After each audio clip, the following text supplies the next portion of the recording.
जमुनाबाद में आपको हासिल हुई 2 सीटें। चौहान बांगर सीट पर कांग्रेस पार्टी ने दर्ज की जीत। आप कार्यकर्ताओं ने जमकर मनाया जश्न। बोले विनिंग कैंडिडेट्स जनता के मुद्दों पर करेंगे काम। सबसे बड़ी जीत हासिल करने वाले कांग्रेस नेता बने चौधरी जुबैर। उपचुनाव में चौहान बांगर सीट पर 10,642 वोटों से हासिल की जीत।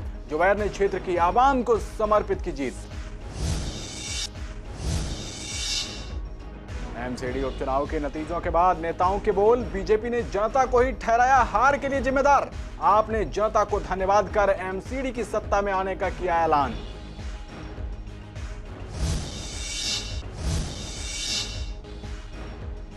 निगम के स्कूलों में तेजी से चल रहा राशन वितरण का कार्यक्रम। कांतिनगर में करीब 500 लोगों को बांटी गई ड्राई राशन किट। वार्ड की निगम पार्षद कंचन महेश्वरी रही मौजूद।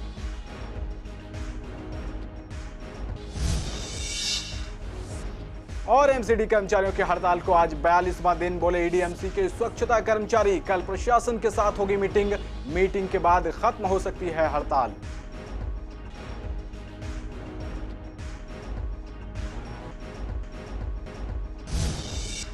नमस्कार, आप देख रहे हैं पूर्वी दिल्ली खास और मैं हूं आपके साथ पवन पांडे। आज की बड़ी खबर के साथ बुलेटिन की शुरुआत करते हैं। दिल्ली नगर निगम उपचुनाव के नतीजों से लग रहा है कि दिल्ली के लोगों का भरोसा अरविंद केजरीवाल पर कायम है। बात अगर पूर्वी दिल्ली की करें तो यहां आम आदमी पार्टी को 2 सीटें हासिल हुई हैं।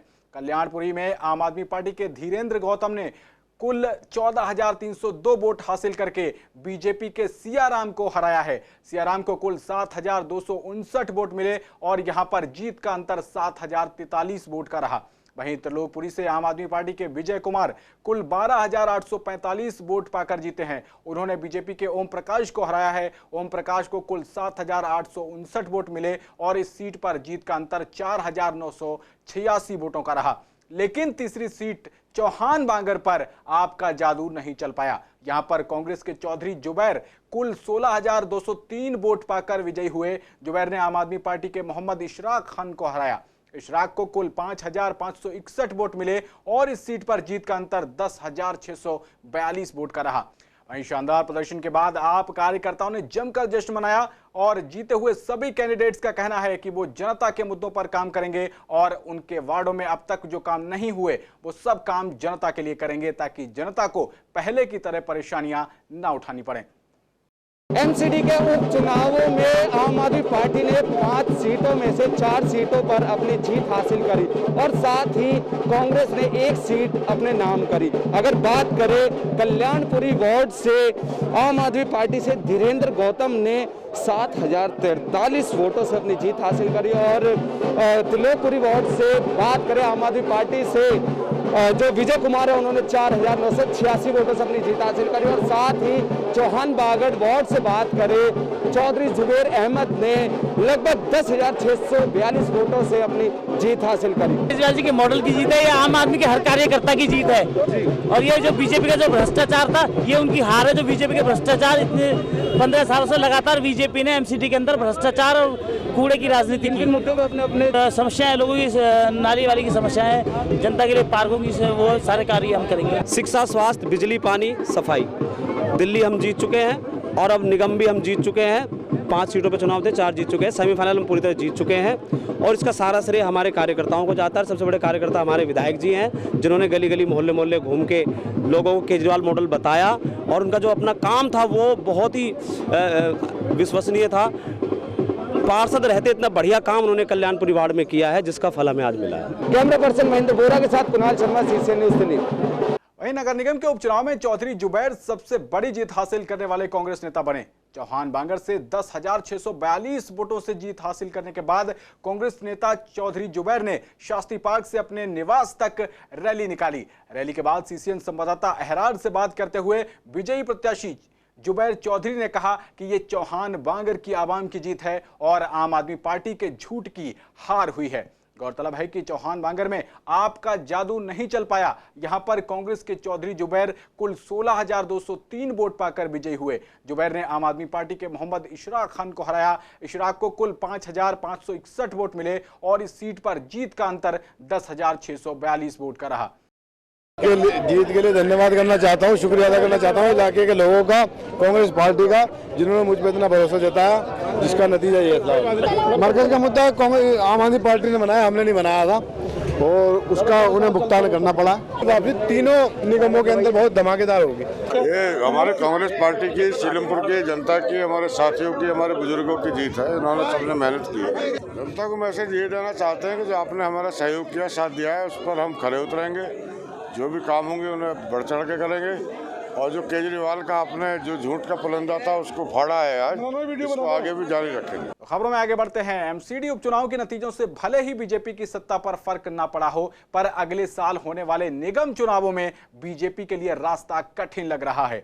निगम उपचुनाव में एक भी सीट ना जीत पाने के बाद सीसीएन से बात करते हुए बीजेपी के जिलाध्यक्ष राम किशोर शर्मा ने कहा कि हमें कल्याणपुरी और शालीमार बाग पर उम्मीद थी कि जनता का समर्थन मिलेगा, पर लोगों के दिमाग में फ्री की योजना चढ़ी हुई है। अब हम मंथन करेंगे, हमको मेहनत करनी पड़ेगी।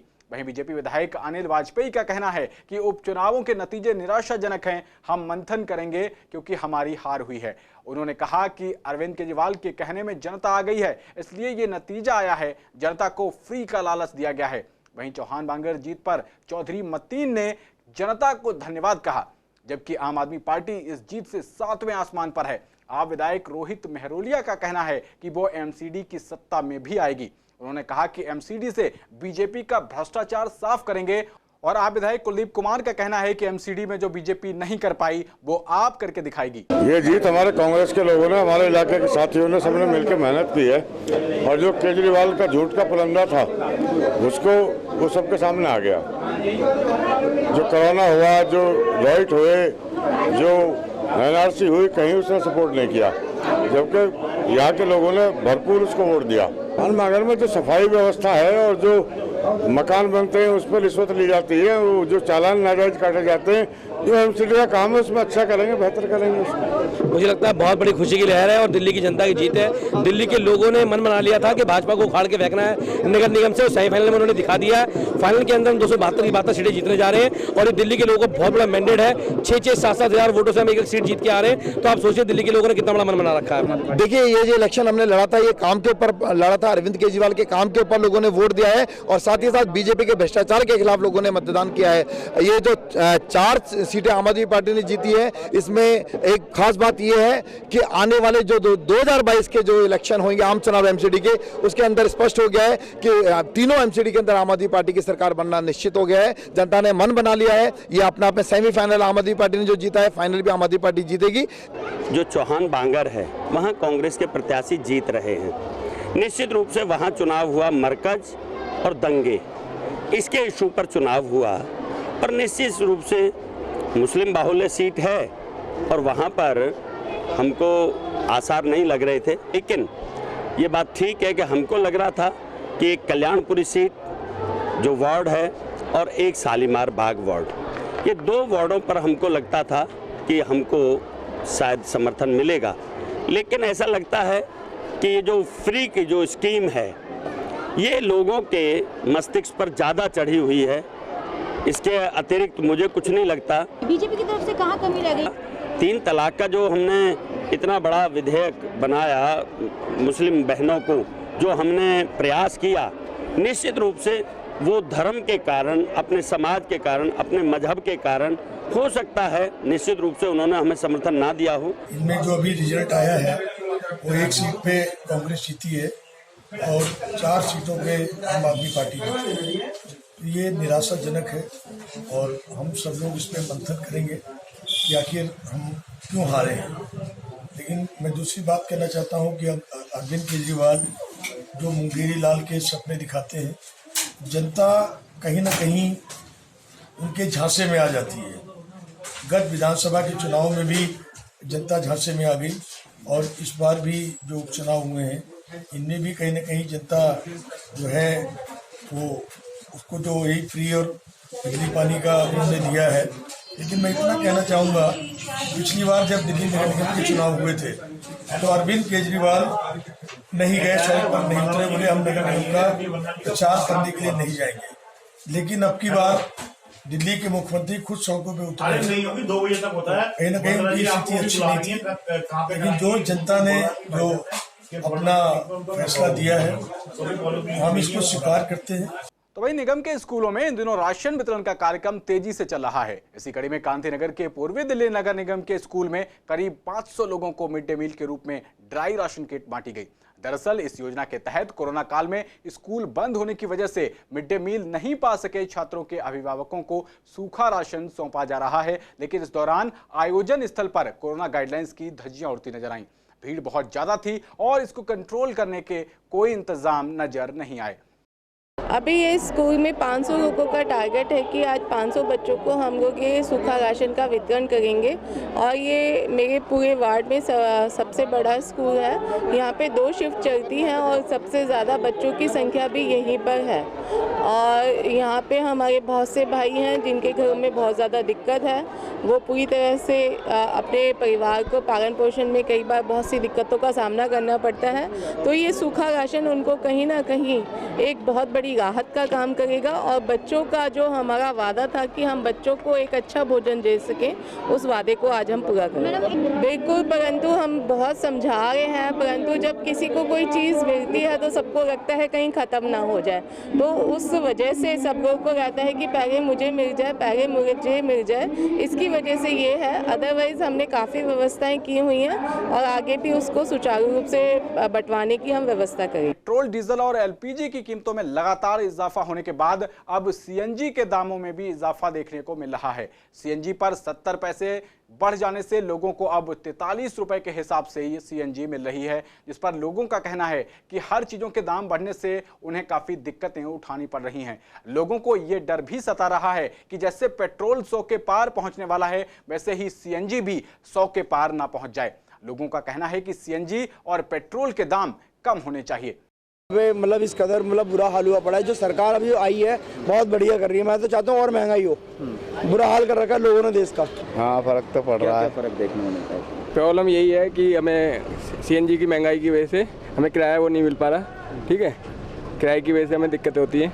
ऐसे में महंगाई की मार अभी भी जनता झेल रही है। वो तो झेलेगी, क्योंकि महंगाई इतनी हो गई है। कोरोना के बाद काम धंधे है नहीं है, इसकी वजह से हमें प्रॉब्लम बहुत है।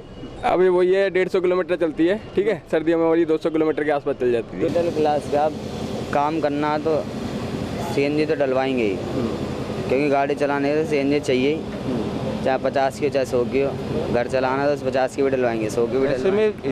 MCD कर्मचारियों की हड़ताल को आज 42 दिन हो गए हैं। स्वच्छता कर्मचारी अस्थायी कर्मचारियों को परमानेंट करने और सैलरी बढ़ाने की मांगों को लेकर EDMC दफ्तर के बाहर बैठे हैं।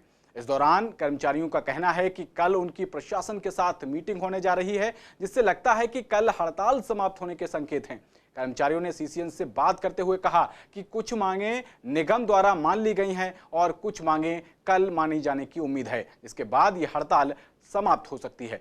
कर्मचारियों की जो मांग है बहुत जायज़ मांग है जो यूनियन ने उठाया है। और जैसा कि माननीय अध्यक्ष जी ने भी कहा कि अधिकारियों की अदूरदर्शिता और जो परेशानी है कर्मचारियों की उसको नहीं समझा गया है। लेकिन अध्यक्ष जी के लगातार प्रयास से हम लोगों को पूरा आशा है, विश्वास है कि कल कुछ न कुछ सकारात्मक खबर हम लोगों को ज़रूर मिलेगा। हमारी मांग डिमांड को लेके काफ़ी दिनों से हड़ताल भी चली है हमारी काफ़ी, पर हमें आज खबर लगी है कि हमारे कुछ मांगे हमारी मानने के लिए प्रशासन तैयार हो गया। अब ऐसा नहीं तो इतनी है कि हम आपको बयान नहीं कर सकते। गरीब कर्मचारी डेथ केस पे लगे हुए हैं। एक तो कमाने वाला पिता चला गया और ऊपर से आप उनके परिवारों को 20-20 साल तक नौकरियां मत दो, तो ये कहाँ का न्याय है।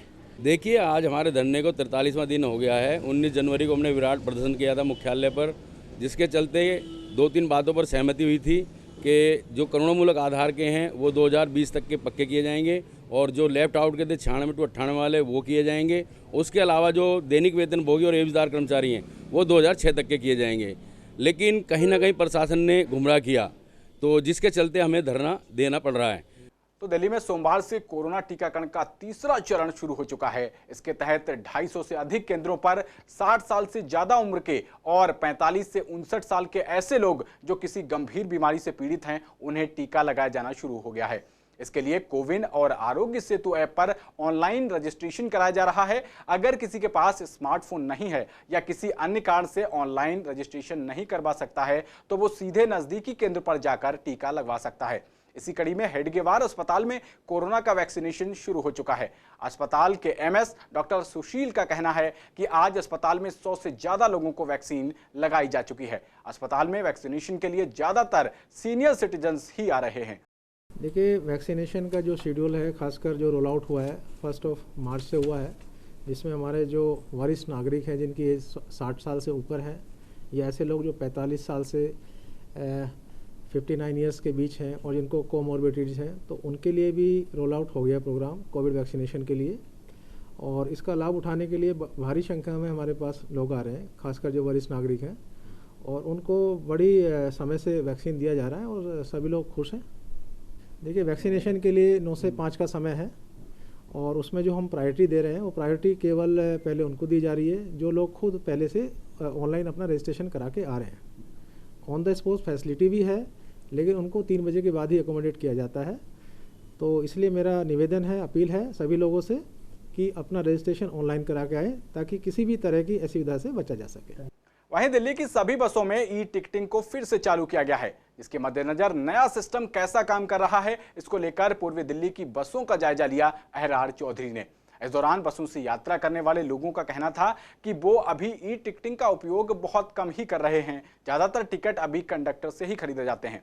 वहीं बस कंडक्टर से बात करने पर उसका कहना था कि करीब 30% यात्री ही ई टिकटिंग का उपयोग करते हैं। बहुत कम लोग इस ऐप से टिकट ले रहे हैं। डीटीसी बसों पर ई टिकटिंग शुरू कर चुके हैं ट्रायल। और ई टिकटिंग क्या है मैं आपको दिखाना चाहूँगा कि अभी तक जो टिकट दी जाती थी वो इस तरीके से दी जाती थी। अभी तक जैसे ये टिकट दे रहे हैं, एक हैंड से टिकट लिया और दूसरे हैंड से यात्री को टिकट पकड़ाया। उसके बाद एक ई टिकट ऑप्शन लाया गया कोरोना से बचाव के लिए। खासकर ये एक एप्लीकेशन है जिसे डाउनलोड करनी पड़ती है। डाउनलोड करने के बाद बारकोड आता है, उसके बाद बारकोड को स्कैन किया जाए। स्कैन करने के बाद लगभग 15 सेकेंड के समय के अंतराल में वो टिकट आ जाता है और जितने की आपको जहाँ तक का सफ़र करना है वो सफ़र किया जाता है। और यहाँ से यात्रियों से कुछ जानते हैं कि ई टिकट का कितना वो यूज़ कर रहे हैं या नहीं। अभी नहीं हो रहा सर यूज। क्यों खरीदा नहीं जाता? क्या बस में जागरूक नहीं किया जा रहा है? नहीं, बस में तो कोई बताया नहीं सर जी। तो आप ई टिकट खरीद रहे हैं या नहीं? सर नहीं खरीद रहे, इस समय सुविधा पड़ती है। इसमें जो है किसी बात मोबाइल किसी को समझ नहीं आ रहा है, इसलिए नहीं हो रहा है। तो कोरोना से बचाव के लिए ई टिकट ट्रायल कितना सक्सेसफुली है? कितना सक्सेसफुली है ई टिकट? ये टिकट क्या ऐसे ले रहे हैं, चल रहा अभी तो चल ही नहीं रहा। टिकट को एक कोई ले रहा है, कोई नहीं ले रहा, ये सही चल रहा है। खासकर ये ई टिकट का ट्रायल जो है वो बस में बहुत कम ही लोग अभी यूज़ कर रहे हैं। लोग कम यूज़ कर रहे हैं ई टिकट, अभी इसके लिए जागरूक नहीं है। बहुत से लोग फ़ोन नहीं खरीद पाते मल्टीमीडिया। जबकि यहाँ देखें तो अगर कंडक्टर से बात करें कि ई टिकट कितने लोग यूज़ करते हैं, सर ई टिकट कितने लोग यूज़ कर रहे हैं? सर इसका 30% लोग यूज़ करते हैं। बाकी लोगों को जागरूक भी किया जाता है या नहीं? क्या लोगों को जागरूक किया जाता है या नहीं? हाँ। तो बस में जिस तरीके की भीड़ है, बस की भीड़ को देखता तो लगता नहीं है कि वो कोरोना से बचाव के लिए जागरूक है या कोरोना से बचाव के लिए कहा जा रहा है। सिर्फ ई टिकट द्वारा ही कोरोना से बचाव करने के लिए कहा जा रहा है। जबकि अगर मैं ये बस छू रहा हूँ तो यहाँ से हट जाता हूँ तो कोई और भी यहाँ छू सकता है। सैनिटाइजर सिर्फ और सिर्फ डिपो पे किया जाता है। कैमरामैन नवीन के साथ अहरार चौधरी, CCN। तो इस बुलेटिन में मेरे साथ इतना ही। देश और दुनिया की तमाम खास खबरों के लिए देखते रहिए CCN। नमस्कार।